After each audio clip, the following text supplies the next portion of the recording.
అదేవిధంగా ఎన్వి సుభాష్ గారు బీజేపీ అధికార ప్రతినిధి, అదేవిధంగా మురళీధర్ గౌడ్ గారు బీజేపీ, అదేవిధంగా మీడియా కమిటీ మెంబర్ మౌనిక గారు విలేకరులు ఉద్దేశించి మాట్లాడవలసిందిగా కిషన్ రెడ్డి గారికి కోరుచున్నారు. పర్మిషన్ ఇచ్చిన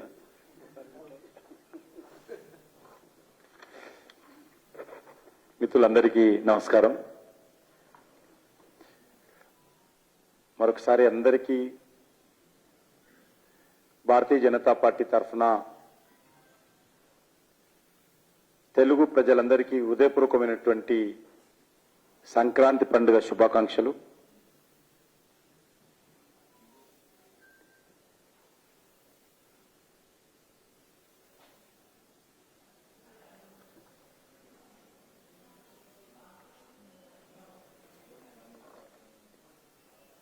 రేపు నరేంద్ర మోడీ గారు దేశంలో ఉన్నటువంటి గిరిజనుల సంక్షేమం కోసము ఒక ప్రత్యేకమైనటువంటి కార్యక్రమాన్ని మరింత ముందుకు తీసుకెళ్లేటువంటి ప్రయత్నం చేస్తున్నారు. ఇప్పటికే కేంద్ర ప్రభుత్వము ముఖ్యంగా ఆదివాసీ గిరిజనుల సంక్షేమం కోసము అనేక రకాల కార్యక్రమాలు నరేంద్ర మోడీ గారు ప్రధానమంత్రి అయిన తర్వాత చాలా ప్రాధాన్యత ఇచ్చి చేపడుతున్న విషయం అందరికీ తెలుసు. నిర్లక్ష్యానికి గురి కాబడినటువంటి గిరిజనుల సంక్షేమం కోసం కేంద్ర ప్రభుత్వము గత 2014 నుంచి చిత్తశుద్ధితో పనిచేస్తూ ఉంది. గిరిజనులు, అందులో మహిళలకు అత్యంత ప్రాధాన్యత ఇస్తా ఉన్నాం. మీకు అందరికీ తెలుసు, నరేంద్ర మోడీ గారు ప్రధానమంత్రి అయిన తర్వాత మొదటిసారి రాష్ట్రపతిగా ఒక దళిత బిడ్డను, రెండోసారి రాష్ట్రపతిగా అవకాశం వచ్చినప్పుడు ఒక ఆదివాసీ మహిళా బిడ్డను మరి దేశానికి రాష్ట్రపతి చేసేటువంటి అవకాశం రావడం ఏదైతున్నదో నిజంగా గిరిజన సమాజానికి నరేంద్ర మోడీ గారు ఇస్తున్నటువంటి ప్రాధాన్యతకు, గౌరవానికి అద్దం పడతా ఉంది. అంతేకాకుండా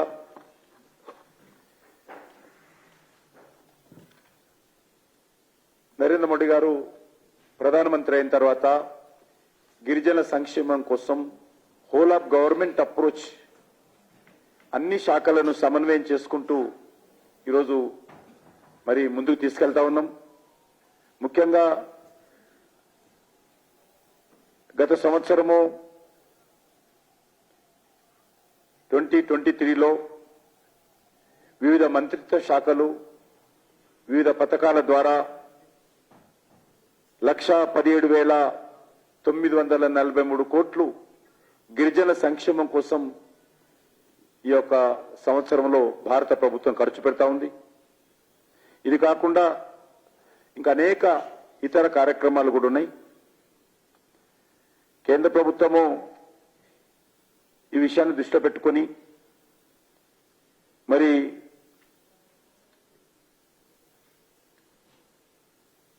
ప్రధానమంత్రి గారు ఒక ప్రత్యేక కార్యక్రమం గత నవంబర్ 15వ తేదీన ప్రకటించారు. జార్ఖండ్లోని భగవాన్ బిర్సా ముండా పుట్టిన స్థలమైన ప్రాంతం నుంచి ప్రధానమంత్రి గారు ఒక పథకాన్ని ప్రకటించడం జరిగింది. ప్రధానమంత్రి ఆదివాసీ న్యాయ మహాఅభియాన్ అనేటువంటి కార్యక్రమం తీసుకున్నాం. దాంట్లో ఈరోజు అనేక మార్పులు తీసుకొచ్చి ఆ కార్యక్రమాన్ని పూర్తి స్థాయిలో అమలు చేసేటువంటి ప్రయత్నం చేస్తా ఉన్నాం. ఇందులో ప్రధానమంత్రి ఆదివాసీల అభివృద్ధి కార్యక్రమం, ప్రధానమంత్రి ఆదివాసీల అభివృద్ధి కార్యక్రమం పేరుతో దీన్ని చేపట్టాం. ఈ కార్యక్రమానికి ప్రధానమైనటువంటి కారణము దేశానికి స్వాతంత్రం వచ్చి 75 సంవత్సరాలైనా ఇంకా పూర్తిగా అనేకమైనటువంటి గిరిజన తెగలు కొన్ని కనుమరుగైపోయాయి. వాళ్ళకు సంబంధించి మౌలిక వసతులు కానీ ప్రాథమిక హక్కులు కానీ లేని కారణంగా స్వాతంత్రం రాకముందు స్వాతంత్రం వచ్చిన తర్వాత చాలా నిర్లక్ష్యానికి గురి కాబడ్డాయి. కాబట్టి ఈరోజు మరి ఏదైతే వర్నబుల్ ట్రైబల్ గ్రూప్స్ అంటామో ఆ యొక్క ట్రైబల్ గ్రూప్స్ ను ఈరోజు కేంద్ర ప్రభుత్వము గుర్తించి వాటిని చేయూతనందించి వారి హక్కులను పునరుద్ధరించి వాళ్లకు మౌలిక వసతులు కల్పించేటువంటి ఒక ప్రత్యేక కార్యాచరణ ప్రణాళిక రేపు నరేంద్ర మోడీ గారు ప్రారంభిస్తారు. అందులో 75 బలహీన గిరిజన ఆదివాసీ ట్రైబ్స్ ను కేంద్ర ప్రభుత్వం గుర్తించడం జరిగింది. Development action plan on scheduled tribes కింద కేంద్ర ప్రభుత్వము మరి ఈ యొక్క నవంబర్లో జరిగినటువంటి కేబినెట్ మీటింగ్ లో ఈ యొక్క 75 ట్రైబ్స్ అభివృద్ధి చేయడం కోసం ఒక సమగ్రమైనటువంటి కార్యాచరణ ప్రణాళికను రూపకల్పన చేసి మరి 24,104 కోట్లు ప్రత్యేక నిధులను ఈ యొక్క ఆదివాసీ ఈ 75 ట్రైబ్స్ కోసము కేంద్ర ప్రభుత్వము నవంబర్లో జరిగినటువంటి బడ్జెట్ సమావేశంలో తీర్మానం చేయడం జరిగింది. ఆ నేపథ్యంలో ఈ కార్యాచరణ రేపటి నుంచి ప్రధానమంత్రి ఆదివాసీ అభివృద్ధి కార్యక్రమం కింద రేపటి నుంచి ఇది కార్యాచరణకు రాబోతుంది. ఇందులో 9 మినిస్ట్రీస్ కీలక పాత్ర పోషిస్తాయి. ఎందుకంటే ఒక పైలట్ మినిస్ట్రీగా ట్రైబల్ మినిస్ట్రీ ఉన్నప్పటికీ కూడా ఇందులో 9 మినిస్ట్రీస్ ను ప్రధానమంత్రి గారు భాగస్వాములు చేశారు. 11 కీలక అంశాలు ట్రైబల్స్ ఈరోజు నిర్లక్ష్యానికి గురి కాబడినటువంటి 11 అంశాల మీద 9 మంత్రిత్వ శాఖలు గిరిజన మంత్రి నేతృత్వంలో ఈ యొక్క 75 గిరిజన తెగలకు సంబంధించి కార్యాచరణ రూపొందించడం జరిగింది. అందులో మినిస్ట్రీ నేతృత్వం వహిస్తుంది. దీంతో పాటు rural development ministry, Jal Shakti, health and family welfare, education, skill ministry, women and child welfare, electricity, అదేవిధంగా కమ్యూనికేషన్స్ లాంటి ఈ శాఖలన్నింటిని కూడా ప్రధానమంత్రి గారి నేతృత్వంలో సమన్వయం చేస్తూ ఈ 75 గిరిజన తెగలు ఏవైతే నిర్లక్ష్యానికి గురి కాబడినటువంటి గిరిజన తెగలున్నాయో వాటిని పూర్తి స్థాయిలో ముందుకు తీసుకెళ్లేటువంటి ప్రయత్నం భారత ప్రభుత్వం చేస్తున్నదనే విషయాన్ని ఈ సందర్భంగా మనవి చేస్తా ఉన్నాను. అందులో 18 రాష్ట్రాల్లో ఈ రకమైనటువంటి తెగలున్నాయి. అవి ఆల్మోస్ట్ ఆ యొక్క గిరిజన గ్రామాలు ఆదివాసీ గ్రామాలు లెక్క తీస్తే 22,000 గ్రామాల్లో మరి ఈ యొక్క ట్రైబల్స్ దేశమంతా కూడా ఉన్నారు. వాళ్ళందరినీ కూడా జనాభా లెక్క తీస్తే 39 లక్షలు. 75 గిరిజన తెగలు, 18 రాష్ట్రాలు, 22,000 గ్రామాలు, 39 లక్షల ఆదివాసీ గిరిజన బిడ్డలుగా మరి రాష్ట్ర ప్రభుత్వాలతో కలిసి అంచనా వేసినప్పుడు వచ్చినటువంటి లెక్క ఇది. ఈ యొక్క తెగలన్నీ కూడా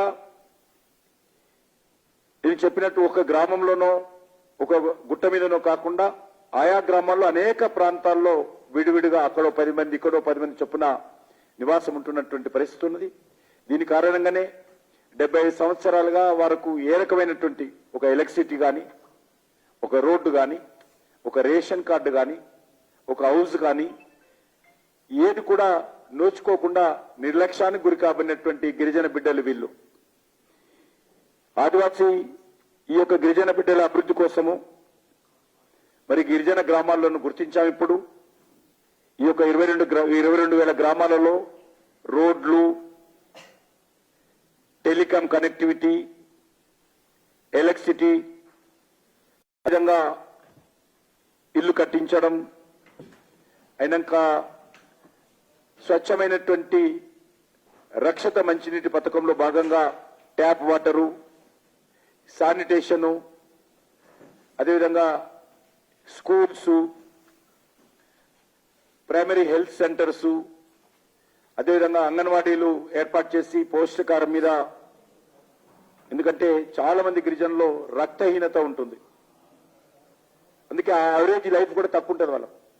కాబట్టి అది కూడా దృష్టిలో పెట్టుకొని పౌష్టికాహారము లాంటి సుస్థిరమైనటువంటి ఒక స్టేబుల్ ఫెసిలిటీస్ అలా కల్పించాలనేది ఈరోజు భారత ప్రభుత్వము మరొక విప్లవాత్మకమైనటువంటి నిర్ణయము, మరి ఒక బాధ్యతతో కూడినటువంటి నిర్ణయం తీసుకోవడం జరిగింది. ఈ యొక్క సుమారు దేశవ్యాప్తంగా చూసినట్లయితే 454 మండలాలు వచ్చినాయి. అంటే బ్లాక్స్ అంటాం, మన దగ్గర మండలాలు అంటే దేశంలో బ్లాక్స్ అంటాం. 454 బ్లాక్స్లలో వీళ్ళందరూ డివైడ్ అయి ఉన్నారు. అయినప్పటికీ కూడా రాష్ట్ర ప్రభుత్వాలన్నింటితోటి గత నవంబర్ నుంచి ఏదైతే కేబినెట్ అప్రూవల్ అయిన తర్వాత డిసెంబర్ నెలంతా కూడా వివిధ రాష్ట్ర ప్రభుత్వాలతో చర్చించి కార్యాచరణ ప్రణాళిక రూపొందించేటువంటి ప్రయత్నం చేయడం జరిగింది. దీన్ని హిందీలో ప్రధానమంత్రి జన్మన్ స్కీమ్ అంటాం, జన్మన్ పథకం. ఇందులో ఫస్ట్ ఫేజ్ లో కేంద్ర ప్రభుత్వము మరి 100 జిల్లాలలో అమలు చేస్తా ఉన్నాం. ఈ యొక్క 100 జిల్లాలలో రేపటి నుంచి పూర్తి స్థాయిలో అమలు చేస్తా ఉన్నాం.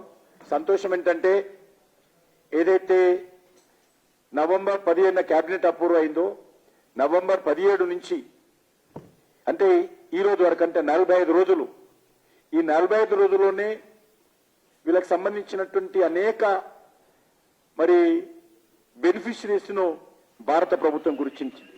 ఇది చాలా 75 సంవత్సరాలుగా జరగనటువంటి పని. ఈ 45 రోజుల్లోనే బెనిఫిషరీస్ ను కొంతమేరకు వివిధ రాష్ట్ర ప్రభుత్వాల సహకారంతో కేంద్ర ప్రభుత్వం గుర్తించింది. అందులో మరి 100 జిల్లాలలో ఇప్పటికే 1,00,000 ఇళ్లు మంజూరు చేశాం. రేపు ఆ 1,00,000 ఇళ్లకు సంబంధించినటువంటి హక్కు పత్రాలు గిరిజనులకు ఇస్తారు. ఈ లాస్ట్ 45 డేస్ లోనే 1,00,000 ఇళ్లకు సంబంధించినటువంటి లబ్ధిదారులను గుర్తించాము.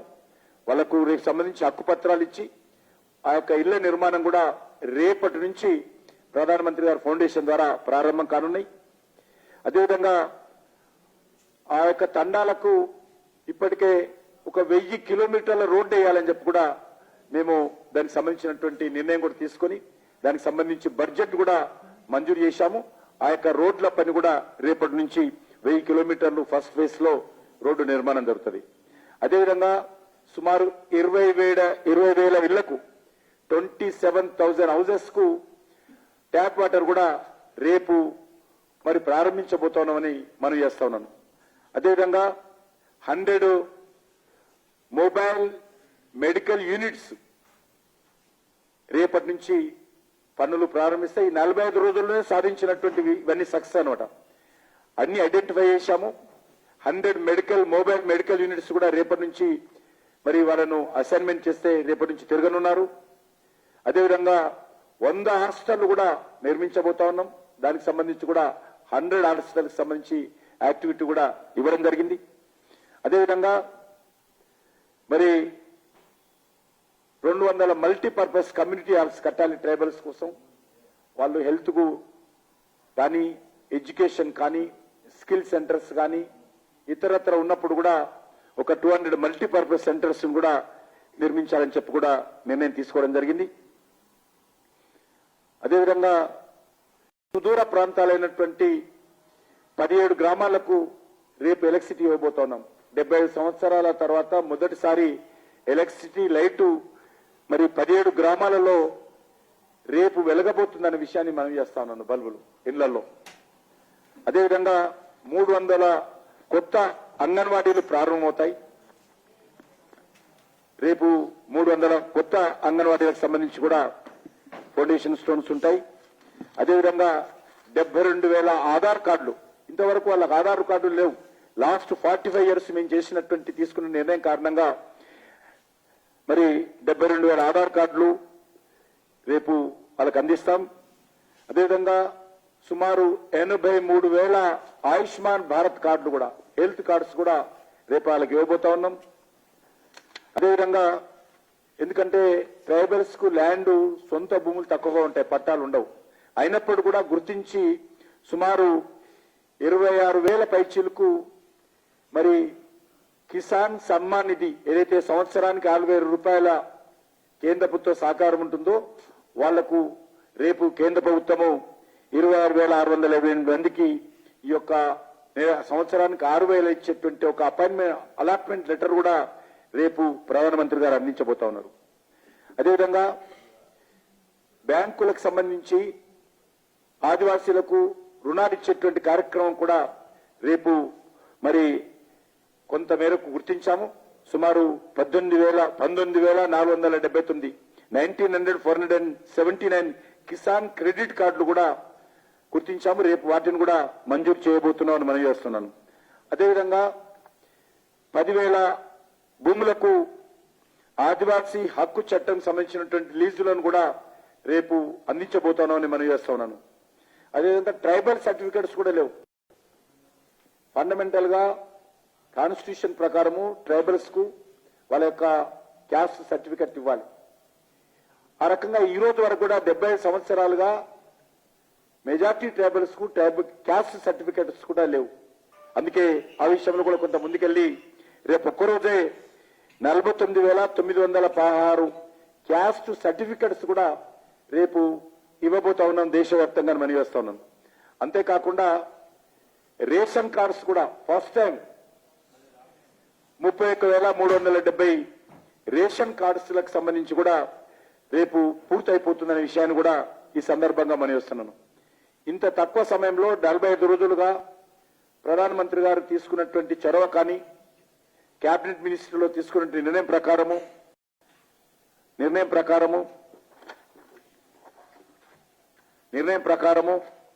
ఈరోజు మరి తెగల సంక్షేమం కోసం వారికి ఒక సంపూర్ణమైనటువంటి సాధికారత కల్పించేటువంటి విషయంలో నరేంద్ర మోడీ గారి ప్రభుత్వానికి ఉన్నటువంటి చిత్తశుద్ధికి రేపు శ్రీకారం చుట్టబోతున్నాం అన్న విషయాన్ని ఈ సందర్భంగా మనం చేస్తా ఉన్నాను. మరి అందులో తెలంగాణలో 468 గ్రామాలు ఉన్నాయి. ఇందులో ఈ యొక్క గ్రామాలు ఆదిలాబాద్, కొమరం భీం, ఆసిఫాబాద్ సంబంధించి కోలం ఆదివాసీ తెగలు. వాళ్ళ కులం పేరు ఆదివాసీలైనా అందులో మళ్ళీ అనేక తెగలు ఉంటాయి. ఆ తెగ పేరు కోలం తెగ.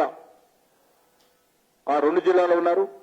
అదేవిధంగా నాగర్ కర్నూల్, రంగారెడ్డి, వికారాబాద్ ఈ జిల్లాలకు సంబంధించి ఈ 3 జిల్లాలకు సంబంధించి చెంచు తెగలు కూడా ఉన్నారు. వాళ్ళని కూడా వాళ్ళ గ్రామాలను కూడా ఐడెంటిఫై చేశాం. అదేవిధంగా ఆదిలాబాద్ జిల్లాలో మొత్తము 55,000 మంది అయితే ఈ యొక్క తెగలకు సంబంధించినటువంటి వాళ్ళు ఉన్నారో అందులో ఒక ఆదిలాబాద్ లోని 25,335 మంది కోలం తెగల వాళ్ళు ఉన్నారు. కాబట్టి ఆదిలాబాద్ లో ఎక్కువ మంది, ఆదిలాబాద్ జిల్లాలో 50% ఆల్మోస్ట్ ఒక ఆదిలాబాద్ జిల్లాలోనే ఈ యొక్క ఆదివాసీలు నిర్లక్ష్యానికి గురి కాబడినటువంటి వనరబుల్ ట్రైబల్స్ ఉన్నారు. వాళ్లకు ఈ యొక్క రేపు ప్రారంభించేటువంటి కార్యక్రమం మరి వాళ్ళకు ఒక కొత్త జీవితం ప్రారంభం కాబోతుంది.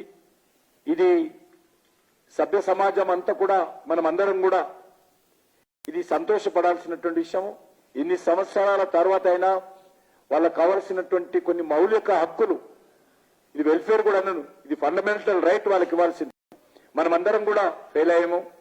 మరి ఈరోజు ప్రధానమంత్రి గారు దూరదృష్టితో ప్రత్యేకంగా ఆయననే దీనికి సంబంధించి కార్యాచరణ ప్రణాళిక రూపొందించి వారే దీనికి శ్రీకారం చుట్టడం ద్వారా ఈ రకంగా ఇన్ని సంవత్సరాల నిర్లక్ష్యానికి ఏదైతే వాళ్ళు గురికాబడ్డారో రేపటి నుంచి ఆ నిర్లక్ష్యానికి బదులు ఒక బాధ్యత, ఒక రెస్పాన్సిబిలిటీ, ఒక ఫండమెంటల్ రైట్ ను ఫుల్ఫిల్ చేసేటువంటి రెస్పాన్సిబిలిటీ రేపటి నుంచి ఇంప్లిమెంట్ కాబోతుంది.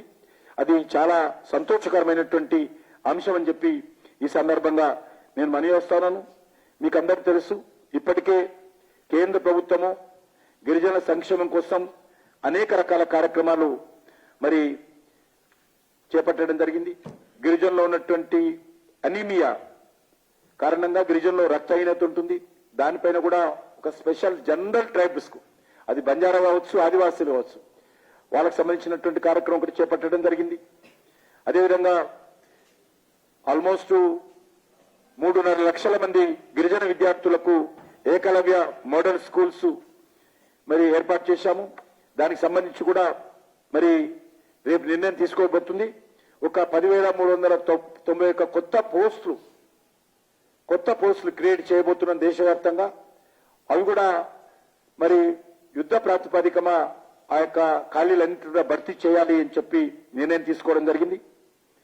అదే కాకుండా రికార్డు స్థాయిలో లాస్ట్ ఇయర్ అంటే 2022లో 2023లో ఏదో ఆర్థిక సంవత్సరం ఉంటుందో అందులో 32 లక్షలకు పైగా గిరిజన విద్యార్థులకు ఫ్రీ మెట్రిక్ స్కాలర్షిప్స్ ఇచ్చాము, నేషనల్ ఓవర్సీస్ స్కాలర్షిప్స్ ఇచ్చాము.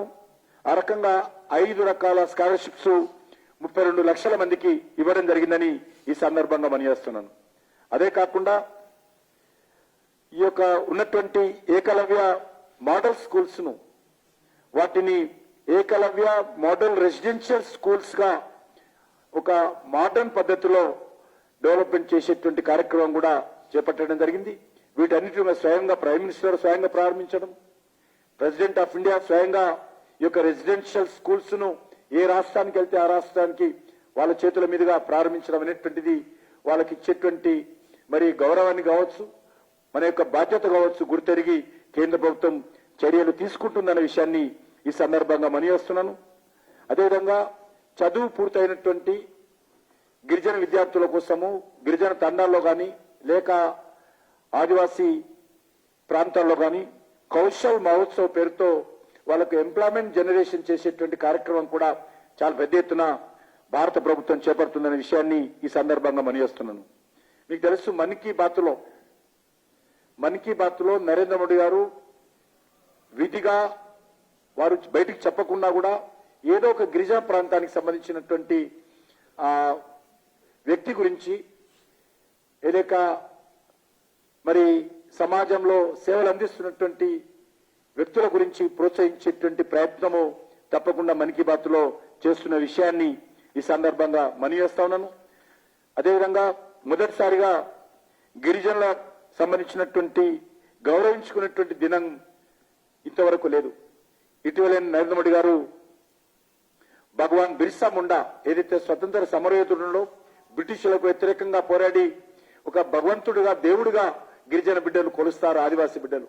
అటువంటి వ్యక్తి అయినటువంటి భగవాన్ బిర్సా ముండాను జన్మదినాన్ని పురస్కరించుకొని నవంబర్ 15న మరి దేశవ్యాప్తంగా బిర్సా ముండా జయంతిని ఆదివాసీ అది గిరిజనుల ట్రైబల్ డేగా కూడా ప్రకటించడం జరిగింది. అంతేకాకుండా ఈరోజు నరేంద్ర మోడీ గారి ప్రభుత్వం అధికారంలోకి వచ్చిన తర్వాత మరి ఆల్మోస్ట్ 1.8 crores సంబంధించినటువంటి మరి 23 లక్షల ఎకరాల భూమి గిరిజనులకు హక్కు పత్రాలు కూడా భారత ప్రభుత్వము అందించిన విషయాన్ని ఈ సందర్భంగా మనయేస్తున్నాను. మన తెలంగాణలో కూడా గిరిజన సమాజ అభివృద్ధి కోసం అనేక చర్యలు తీసుకున్నాం. అందులో ములుగులో మీకు తెలుసు మరి central university national tribal central university మరి ప్రారంభిస్తున్న విషయం మీకు తెలుసు. ప్రధానమంత్రి గారు స్వయంగా మహబూబ్ నగర్ లో 900 కోట్లతో ఆ యొక్క యూనివర్సిటీ మన తెలంగాణకు ప్రకటించిన విషయం మనం చేస్తా ఉన్నాను. ఈ సెంట్రల్ యూనివర్సిటీ ప్రకటించడమే కాదు, ఆ సెంట్రల్ యూనివర్సిటీ పేరు కూడా మరి గిరిజనుల ఆరాధ్య దైవమైనటువంటి సమ్మక్క సారక్క గిరిజన విశ్వవిద్యాలయం కూడా నామకరణం చేసిన విషయాన్ని ఈ సందర్భంగా నేను మనవి చేస్తున్నాను. గిరిజన సంస్కృతికి, తెలంగాణ సాంప్రదాయాలకు కూడా నరేంద్ర మోడీ గారు పెద్దపీట వేస్తా ఉన్నారు. ఈ యూనివర్సిటీ నాకు పూర్తి విశ్వాసం ఉంది. ఇది ఫుల్ పెడ్జెడ్ గా ప్రారంభమైపోయిన తర్వాత ఖచ్చితంగా తెలంగాణలో ఉన్నటువంటి ప్రతి ట్రైబల్ యూత్, ట్రైబల్ స్టూడెంట్ కు ఎన్నో రకాలుగా ఇది మేలు కలిగిస్తుంది యూనివర్సిటీ. మేము ఈ సంవత్సరమే బయట ఇంకా బిల్డింగ్ కట్టాలంటే టైం పడుతుంది కాబట్టి తాత్కాలిక ప్రాతిపదికన ఏర్పాటు చేస్తే బాగుంటుందనే విషయాన్ని కూడా ప్రధానమంత్రి గారు చెప్పాలని నేను నిర్ణయించుకున్నాను. అది ఈ సంవత్సరం, ఈ విద్యా సంవత్సరం నుంచే ప్రారంభించాలని, అవసరమైతే రెంటెడ్ బిల్డింగ్ లో తీసుకొని ప్రారంభించాలనే విషయాన్ని కూడా ప్రధానమంత్రికి చెప్పాలని ఆలోచన చేస్తా ఉన్నాను. ఇది కాకుండా ఈరోజు ఏకలవ్య మోడల్ స్కూల్స్ అనేక పెద్ద ఎత్తున ఏర్పాటు చేస్తా ఉన్నాం. అదే కాకుండా ఈరోజు హైదరాబాద్ లో ఒక ట్రైబల్ మ్యూజియం 2018లో మంజూరు చేశాం. 2018లో కేంద్ర ప్రభుత్వము తెలంగాణకు ట్రైబల్ మ్యూజియం కోసం మంజూరు చేస్తే దురదృష్టం ఏంటంటే మొన్నటి వరకు అధికారంలో ఉన్నటువంటి ప్రభుత్వము దానికి ల్యాండ్ కూడా ఇవ్వలేదు.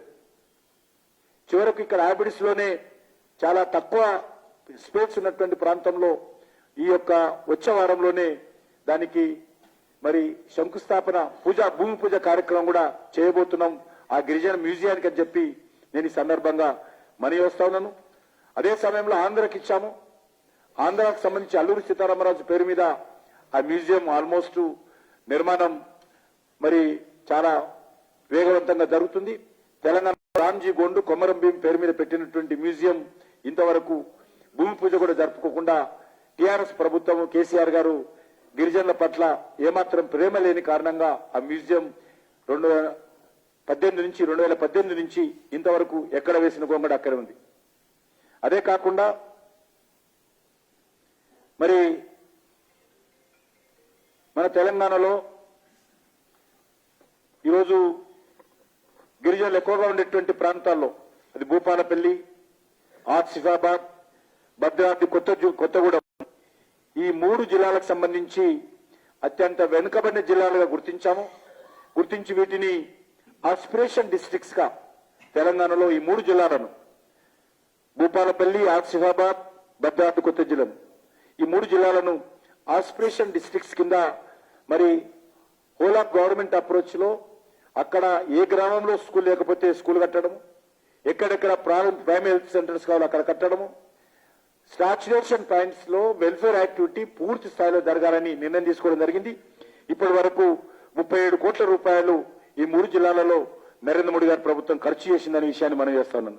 ఇది కాకుండా మా టూరిజం మినిస్ట్రీ ద్వారా కూడా ఈరోజు మరి కేంద్ర ప్రభుత్వము ములుగు, లక్కవరం, మేడవరం, తాడ్వాయి, దామరవాయి, మల్లూరు, భూగత జలపాతం వీటన్నిటిని కలుపుతూ ఒక ట్రైబల్ సర్క్యూట్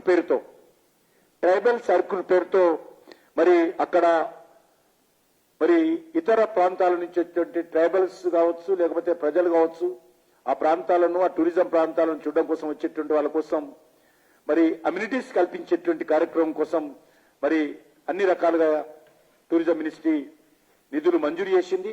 ఇప్పటికే కొన్ని ప్రాంతాల్లో 90% పనులు కూడా పూర్తయిపోయాయి. కాటేజెస్ కానీ ఇతరత్ర కానీ అవి ఆల్రెడీ ఈరోజు అమలు జరుగుతా ఉన్నాయని చేస్తాను.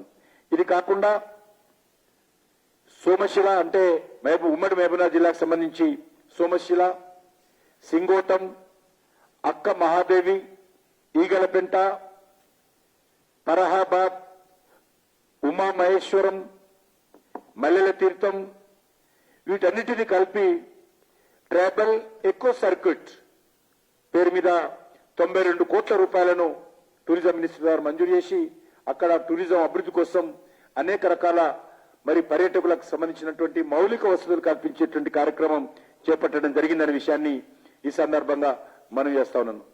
అదే కాకుండా ఈరోజు మరి కేంద్రంలో సుమారు మొదటిసారి స్వాతంత్రం వచ్చిన తర్వాత 8 మంది ట్రైబల్ మినిస్టర్స్ ను నరేంద్ర మోడీ గారు ఏర్పాటు చేయడం జరిగింది. First time in the history of after independence. అదే కాకుండా మరి ఇటీవలనే 2 ట్రైబల్స్ కు తెలంగాణ నుంచి నరేంద్ర మోడీ గారు మరి పద్మశ్రీ అవార్డ్స్ ఇవ్వడం జరిగింది. భద్రాద్రి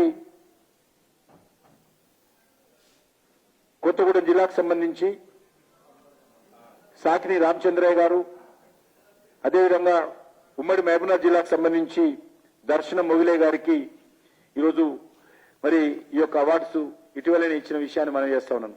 ఆ రకంగా దేశవ్యాప్తంగా కూడా అన్ని రకాలుగా కేంద్ర ప్రభుత్వము ఈ గిరిజన సంక్షేమం కోసం కృషి చేస్తా ఉంది. రేపు ప్రధానమంత్రి గారు వర్చువల్ గా ఈ యొక్క మొత్తం గిరిజనులు ఎక్కడైతే మేము కార్యక్రమం తీసుకుంటున్నాం అన్ని ప్రాంతాలలో అన్ని గ్రామాలలో మేము గిరిజనులను సంఘటితం చేసి ఆయా జిల్లాలలో జిల్లాకు ఒక కార్యక్రమం చొప్పున ఏర్పాటు చేయడం జరిగింది. అందులో భాగంగా రేపు సుమారు మరి 18 రాష్ట్రాలలో 18 స్టేట్స్లలో వర్చువల్ గా జరిగేటువంటి కార్యక్రమం ద్వారా ప్రధానమంత్రి గారు మాట్లాడబోతా ఉన్నారు. నేను స్వయంగా ఈ యొక్క వికారాబాద్ లో జరిగేటువంటి కార్యక్రమంలో చెంచుల గ్రామాల్లో నేను స్వయంగా పాల్గొనబోతున్నాను. వికారాబాద్ లో చెంచు తెగలకు సంబంధించి ఆ కార్యక్రమంలో స్వయంగా పాల్గొంటాను. ఈ రకంగా ప్రధానమంత్రి గారు ముఖ్యమైనటువంటి అన్ని ఈ జిల్లాలన్నిటి జిల్లాలకు సంబంధించినటువంటి కార్యక్రమంలో రేపు పాల్గొంటారు. ప్రైమ్ మినిస్టర్ రేపు 12 గంటలకు ఈ కార్యక్రమం ద్వారా ఈ యొక్క మరి ప్రధానమంత్రి జన్మన్ కార్యక్రమాన్ని స్వయంగా రేపు మరి ప్రారంభించబోతున్నారు. ఇది స్వాతంత్రం వచ్చిన తర్వాత ఆదివాసీల యొక్క జీవితాలలో కొత్త వెలుగు నింపేటువంటి కార్యక్రమము 75 సంవత్సరాలైనా సరే ఒక స్టాచ్యుయేషన్ మూడ్ లో మరి పూర్తి చేయాలనేటువంటి లక్ష్యంతో స్వయంగా పిఎంఓ ఆఫీస్ మానిటరింగ్ చేస్తూ వివిధ రాష్ట్ర ప్రభుత్వాలతో కేంద్ర ప్రభుత్వంలోని వివిధ మంత్రిత్వ శాఖలను సమన్వయం చేసుకుంటూ ఈ పథకాన్ని అమలు చేయాలని చెప్పి నిర్ణయం తీసుకోవడం ఏదైతున్నదో చాలా సంతోషకరమైనటువంటి అంశం. భారతీయ జనతా పార్టీ ఏకాత్మ మానవవాదం ఏదైతే ఉన్నదో ఆ యొక్క సిద్ధాంతంలో సమాజంలో ఎవరైతే ఇంకా నిర్లక్ష్యానికి గురి కాబడినటువంటి వ్యక్తులు ఉంటారో అందులో చివరి వాడు ఎవరైతే ఉంటారో చివరి వ్యక్తి ఎవరైతే ఉంటారో వాళ్లకు మనం ముందు చేయూతను అందించాలనేది భారతీయ జనతా పార్టీ సిద్ధాంతం. ఆ సిద్ధాంతంలో భాగంగానే నిర్లక్ష్యానికి గురి కాబడినటువంటి అన్ని వర్గాల అనేక రకాల ప్రజలు ఉంటారు. అందులో అత్యంత నిర్లక్ష్యానికి గురి కాబడినటువంటి స్వాతంత్రం తర్వాత కనీసము వాళ్ళ ఇంట్లో ఎలక్ట్రిసిటీ బల్బు కూడా చూడనటువంటి వ్యక్తులు ఎవరెత్తున్నారో వాళ్ళ ఇళ్లలో రేపటి నుంచి మరి ఎలక్ట్రిసిటీ కల్పించేటువంటి కార్యక్రమానికి శ్రీకారం చుట్టబోతున్నారనే విషయాన్ని ఈ సందర్భంగా మనం చేస్తూ వాళ్ళకి అనేక రకాలుగా హెల్త్ కి సంబంధించి కావచ్చు, రేషన్ కార్డు సంబంధించి కావచ్చు, హెల్త్ కార్డు సంబంధించి కావచ్చు, అంగన్వాడీ సెంటర్స్ కావచ్చు, ఇవన్నీ కూడా రేపటి నుంచి యుద్ధ ప్రాతిపాదిక మీద ఎన్నికలకు సంబంధం లేకుండా ఇది మరి ఈ కార్యక్రమాన్ని ఒక రెస్పాన్సిబుల్ ప్రైమ్ మినిస్టర్ గా ఒక బాధ్యత గల ప్రధానమంత్రిగా మరి ఈ కార్యక్రమాన్ని రేపు ప్రారంభించబోతున్నామని ఈ సందర్భంగా మనం చేస్తున్నాం.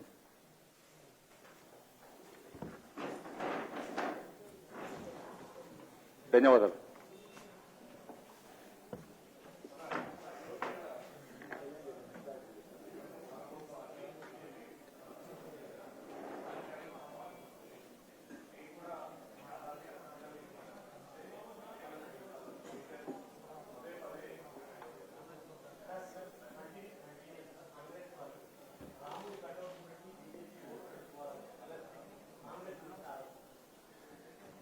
ఇవన్నీ కూడా వాళ్ళ మాటలకు జవాబు చెప్పాల్సిన అవసరం లేదు. ప్రజలే జవాబు చెప్తారు, మేమేం చెప్పం వాళ్ళం. ఇవన్నీ పనికిరాని ముచ్చట్లు. ఈరోజు నేను మీ ఛానల్ ఇస్తేనే అడుగుతున్నాను, రోజుకి ఎంత సమయం ఇస్తున్నారు మీరు? మీ టీవీ ఛానల్స్ ఎంత సమయం రాముడి గురించి ఇస్తున్నారు? ఎందుకు ఇస్తున్నారు? ప్రజలు చూస్తున్నారు కాబట్టి. ఇది ఒక పార్టీయో ఒక వర్గమో కాదు, యావత్తు సమాజము. ఆ రకంగా భారతీయులందరూ కూడా ముస్లింలతో సహా అందరూ కూడా ఎదురు చూసి కార్యక్రమం కోసం ఎదురు చూస్తున్నారు. కాబట్టి ఇది పార్టీ కార్యక్రమము కాదు, ఇది ఎక్కువ భారతదేశమే కాదు యావత్ ప్రపంచంలో ఉన్నటువంటి హిందువులందరూ కూడా మరి దీనికోసం ఎదురు చూస్తున్నారు. అది ఈనాటి కార్యక్రమం ఎన్నికల కోసం వచ్చిన కార్యక్రమం కాదు. ఇది 550 సంవత్సరాల పోరాటం. వేలాది మంది అమరవీరులు, వేలాది మంది బలిదానమైనటువంటి చరిత్ర. అనేక యుద్ధాలు జరిగాయి, అనేక మంది చనిపోయారు. అటువంటి పోరాటాల తర్వాత చివరకు ఈరోజు జరుగుతున్నటువంటి ఒక భవ్యమైనటువంటి కార్యక్రమం ఇది. ఒక స్వాతంత్రం వచ్చిన తర్వాత అతిపెద్ద ఆధ్యాత్మికమైనటువంటి కార్యక్రమం ఇది. దీన్ని కూడా ఒక పార్టీతో లింక్ పెట్టడం. సోనియా గాంధీ గారు చానే కూర్చొని మురుగుతా ఇన్విటేషన్ ఇచ్చారు కదా, కాంగ్రెస్ పార్టీ నాయకులు చానే కూర్చొని సేవ చేయమను ఎవరుతున్నారు. కాబట్టి అట్లా మాట్లాడకూడదు. వాళ్ళు భారతీయ జనతా పార్టీకి ఏమీ సంబంధం లేదు. మేము ఒక రామభక్తుడిగా మా పార్టీ కార్యకర్తలు పాల్గొంటారు.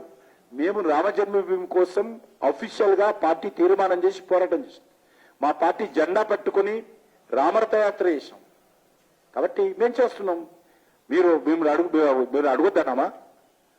మీకు కుహాన లౌకికవాదులు, మీరు సూడో సెక్యులరిస్టులు ఓటు బ్యాంక్ రాజకీయాల కోసం ఈ రకమైనటువంటి తప్పుడు ప్రచారం చేస్తారు.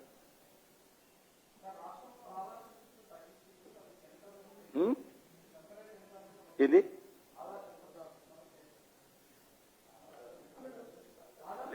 నాకు ఐడియా లేదు, తెలుసుకో.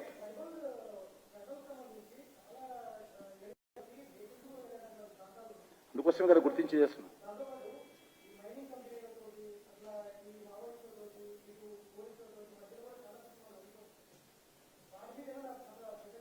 ఇన్ని కార్యక్రమాలు తీసుకున్నాం కదా. దాంట్లో ఇప్పుడు ట్రైబల్స్ లో ఇన్ని సంవత్సరాల తర్వాత నేను చెప్పినటువంటి రేపు ఈ 45 రోజుల్లో ఇన్ని గుర్తించి రేపటి నుంచి వాటన్నిటిగా పని ప్రారంభించబోతున్నాం. అంగన్వాడీ స్కూల్స్ కావచ్చు, హెల్త్ సెంటర్స్ కావచ్చు, కమ్యూనిటీ సెంటర్స్ కావచ్చు. ఈ 45 సంవత్సరాలు ఈ 45 రోజులు సర్వే చేశాము. ఇవి ఇంప్లిమెంట్ చేయబోతున్నాం. ఇది ఒక 24,000 కోట్ల రూపాయలకు సంబంధించిన ప్రాజెక్ట్. ఇది ఒకటి చిన్నది కాదు. 24,000 పైన ఉన్నటువంటి అతిపెద్ద ప్రాజెక్ట్ ఈరోజు ట్రైబల్స్ కి డెడికేట్ చేస్తూ ప్రధానమంత్రి గారు తీసుకున్న నిర్ణయం.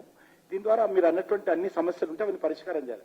అన్ని సమస్యలు ఒకటేసారి కావు, తప్పకుండా ఇవన్నీ కూడా మీరు చెప్పినవన్నీ కూడా ఎక్కువ భాగం 99% రాష్ట్ర ప్రభుత్వాల పరిధిలోని అంశాలు. కానీ కేంద్ర ప్రభుత్వం లీడ్ తీసుకొని రాష్ట్ర ప్రభుత్వాలతో మాట్లాడి ఇది మన రెస్పాన్సిబిలిటీ, రాష్ట్రమైనా స్టేట్ అయినా entire society as a whole society, ఇటు సివిలియన్స్ కూడా మనం అందరం కూడా ఇది రెస్పాన్సిబిలిటీ, దీన్ని ఇంప్లిమెంట్ చేయాల్సిన బాధ్యత. ఇది పార్టీ ప్రభుత్వం కూడా అంటలేదు, అందరం కలిసి వాళ్ళకి ఈరోజు కనీస హక్కులు కల్పించాల్సినటువంటి బాధ్యత మన మీద ఉంది. ఆ ప్రయత్నంలోనే మొదటి అడిగింది.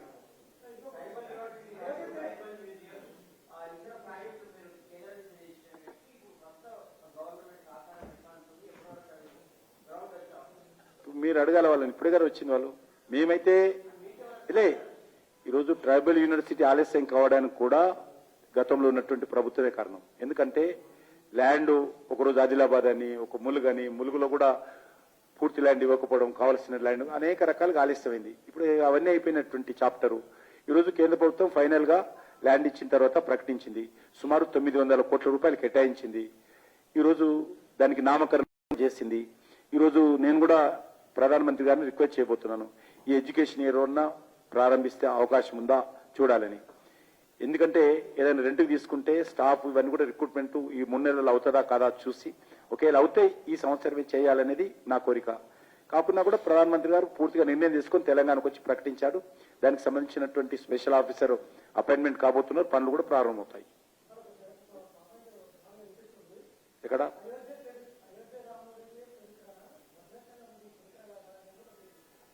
కాదని ఎవరన్నారు? దేశంలో ఎవరన్నారు కాదని? అక్కడ పూజలు జరుగుతూ ఉన్నాయి. మన రాష్ట్రపతిని తీసుకొచ్చినా నేను 100 కోట్ల రూపాయలు మా టూరిజం మినిస్ట్రీ ద్వారా నేను మంత్రి అయిన తర్వాత 100 కోట్ల రూపాయలు పెట్టి అక్కడ మౌలిక వసతుల కల్పన కోసం రాష్ట్రపతి గారు తీసుకొచ్చి పూజ చేపిస్తున్నాను. నేను పూజ చేసింది ఆల్రెడీ, భూమి పూజ చేసిపోయింది. ఆ పనులన్నిటి కూడా అది మొదటిసారి కేంద్ర ప్రభుత్వం తరఫున డబ్బులు ఇచ్చినాం. స్వయంగా రాష్ట్రపతి గారు భద్రాచలం నువ్వు అడిగినటువంటి భద్రాచలం దగ్గరకు వచ్చి, ఇప్పుడే మునగలేదు కదా, ఎందుకు శుభం కోరుకోండి మీరు.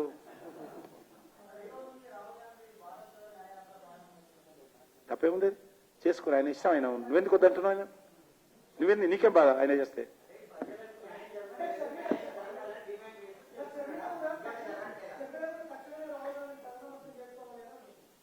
ఇక్కడ ప్రధానమంత్రి చేయాలని కోరుకుంటుందా? ఇక ఆమె ఇష్టం అది. ఇది ఈ దేశంలో అందరికీ ఈ రకంగా తమ అభిప్రాయాలు వ్యక్తం చేసేటువంటి హక్కు, అధికారం ఉన్నది. మీరు ఎందుకు అడ్డుకుంటారు అంటారు నేను. మీరెవరు అసలు? మీరెవరు అడ్డుకునే అధికారం మీకు ఎవరిచ్చారు? ఫండమెంటల్ రైట్ ఉంది. ఇప్పుడు బాత్రూమ్లలో కూర్చొని, బెడ్రూమ్లలో కూర్చొని, బాల్కనీలలో కూర్చొని, కార్లలో కూర్చొని, సెల్ ఫోన్లలో తమ అభిప్రాయాలు వ్యక్తం చేసే సోషల్ మీడియా అధికారం కూడా వచ్చింది. ఇప్పుడు నడుస్తూ కూడా సోషల్ మీడియాలో పెట్టే అధికారం ఉంది. మీరెవరు అడ్డుకుంటారు అంటున్నా?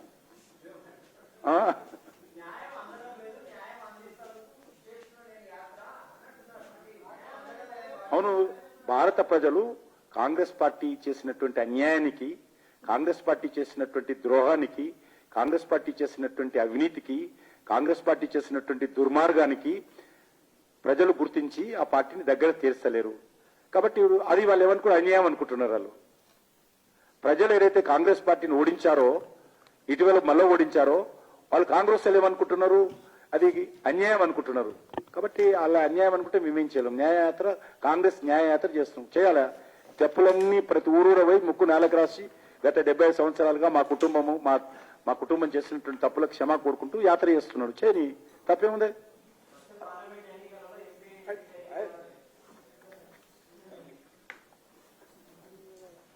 భారత్ మాత